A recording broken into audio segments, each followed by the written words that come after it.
Welcome to The Explainer. Today, we're unpacking the truly extraordinary life of Dr. APJ Abdul Kalam. We're talking about a brilliant Indian aerospace scientist who didn't just shape his country's scientific trajectory, but actually went on to become the nation's 11th president. We aren't just going to look at a timeline of his life, though. We're going to see how his personal journey is this fascinating reflection of a whole country finding its modern identity. So let's just dive right into this explainer. It's a story of absolutely incredible odds. I mean, it really forces us to ask, how exactly does someone go from selling newspapers on the street as a kid to directing a nation's nuclear arsenal and then eventually sitting in its highest political office? It's wild.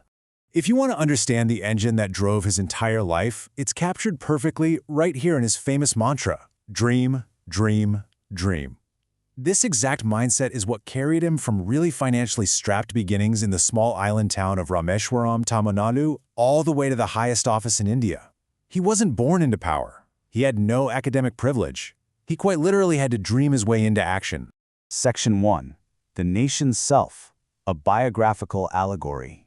Let's see how this concept builds our understanding of him, not just as a man, but really as a living reflection of India itself. You know, it's fascinating how academic research frames his story. There's this thesis from Tribhuvan University that analyzes his autobiography, Wings of Fire, and it argues something really profound, that Kalam's I actually represents the we. The book isn't just about his private life or daily habits. It intentionally blends his own subjective identity with the nation's identity. Basically, he writes his own story by writing the story of India's scientific rise. So the crucial takeaway here is that his life story is practically a modern blueprint. It's a national allegory. That means his personal fight for education and innovation mirrors India's broader fight to completely free itself from the technological colonization of developed countries. When Kalam succeeds in building a rocket, the narrative frames it as India succeeding in asserting its own independence. It's totally intertwined. Section 2. Engineering a Dream, Rising from Rameswaram. To really fully grasp this allegory, we have to look at the crucible of his education and the intense early challenges he overcame. Talk about a stark contrast. He was born back in 1931 to a modest boat owner and imam, and young Kalam actually sold newspapers just to help supplement his family's income. But man, he was obsessed with the flight of birds. He constantly dreamed of the skies. When it finally came time for him to attend the prestigious Madras Institute of Technology, the 1,000-rupee fee was just entirely out of reach for them. It was actually his sister, Zohara, who stepped up and mortgaged her own gold jewelry to fund his admission. Just a massive family sacrifice that literally gave him his wings. And once he got to MIT, the pressure did not let up. He faced this massive hurdle during a low-level attack aircraft design project. His director, Professor Srinivasan, gave him what sounded like an impossible ultimatum. Finish the design in 3 days or lose the scholarship that was keeping him in school. No pressure, right? So Kalam just skips meals, works nonstop, straight through the weekend, and somehow meets the impossible deadline. This high-stakes anecdote really humanizes his resilience. It proves early on that he had this incredible capacity to handle immense, nation-building pressure. But here is a super surprising fact. He didn't actually get what he originally wanted. His ultimate childhood dream was to fly as a fighter pilot for the Indian Air Force. So he takes the qualifier, right? Well, there were only 8 available slots. Kalam ranked 9th. Missing his dream by a single spot completely thwarted his initial plans, but it redirected him toward a much larger national destiny.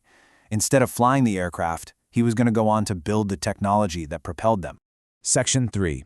The Missile Man, Building a Nation's Arsenal. Let's transition into his career now and see exactly how his personal triumphs basically became India's monumental national milestones. Over the next few decades, Kalam's resume essentially becomes the timeline of India's technological maturation. In 1980, serving as project director for SLV-3, he successfully injected the Rohini satellite into orbit, which made India an exclusive member of the Space Club. Later on, as chief executive of the Integrated Guided Missile Development Program, he was the absolute driving force behind the Agni and Prithvi missiles. And the momentum just kept building. By 1998, as scientific advisor to the defense minister, he led the Pokhran-2 nuclear tests, firmly making India a nuclear weapons state. But here's the thing, he wasn't just building weapons. His vision extended way beyond defense. He actually took advanced aerospace materials and applied them to biomedical devices. He collaborated to create the super-affordable Kalam Raju cardiac stent, And he even used lightweight rocket materials to create floor reaction orthosis calipers. Listen to this. He reduced the weight of those calipers to 1/10 of the original for over 50,000 children. That's a real game changer. Add to that his PURA initiative for rural development, and you can see this deep, unwavering commitment to everyday societal welfare right alongside all those high-tech military achievements. Moving on to Section 4, the People's President, redefining the highest office. We're now entering his political era, a space where he really arrived as an unknown entity but left a massive, proactive legacy. So, near the end of his 5-year term, a Times of India poll revealed this staggering statistic. An overwhelming 72% of respondents wanted him back for a second term. Let that sink in. For a guy who entered the presidency with zero political background, that level of public support is just unheard of. It absolutely cemented his title as the People's Prez. So how exactly did he achieve that immense popularity? Well, for starters, he was the first scientist and the first bachelor to ever become president. But honestly, more importantly, he adopted this pro-activist role. He flat out refused to just be a figurehead or a rubber stamp for Parliament. He actually sent back the Office of Profit Bill to call for wider debate. And he constantly used his huge platform to champion a scientific temper. He was pushing for things like solar power, audiobooks for the visually impaired, and rural teleeducation. Now, keeping things objective here, we do have to note what the sources reveal regarding academic criticism. Some scholars observed a tendency in Kalam to view highly complex social issues strictly through a scientific and research lens. For example, when addressing the AIDS crisis, critics pointed out that he focused super heavily on scientific solutions and research, which occasionally meant bypassing the necessary, albeit sometimes awkward, socio-cultural conversations around the topic. It's a really fascinating look at how a brilliant scientist's mind approaches the very messy realities of public health. Section 5, a final lesson, the legacy of humility. We're going to wrap up this explainer by looking at a chapter that beautifully contrasts his towering national power with his truly profound personal humility. This quote is just incredibly touching. Just hours before his passing in Shillong, Dr. Kalam was traveling in a convoy and noticed a guard standing in an open gypsy ahead of him for over an hour. Worried that the soldier was getting tired, Kalam insisted on meeting him right after the journey to personally thank him and offer him food.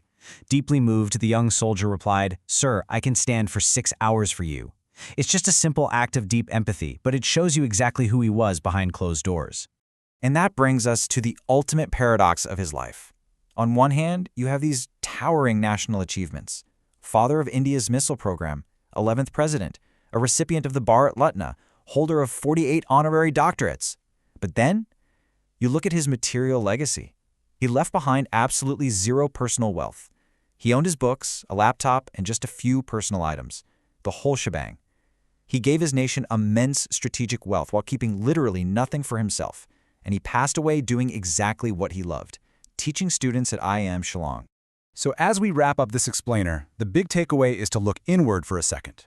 APJ Abdul Kalam showed us all that a single life, if it's fueled by dedication and an unwavering scientific temper, can quite literally alter the trajectory of a billion people. He wrote his nation's progress right into his own personal story, which leaves us with a pretty powerful question.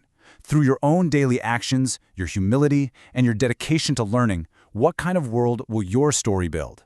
Thanks for tuning in, and as always, keep asking the big questions.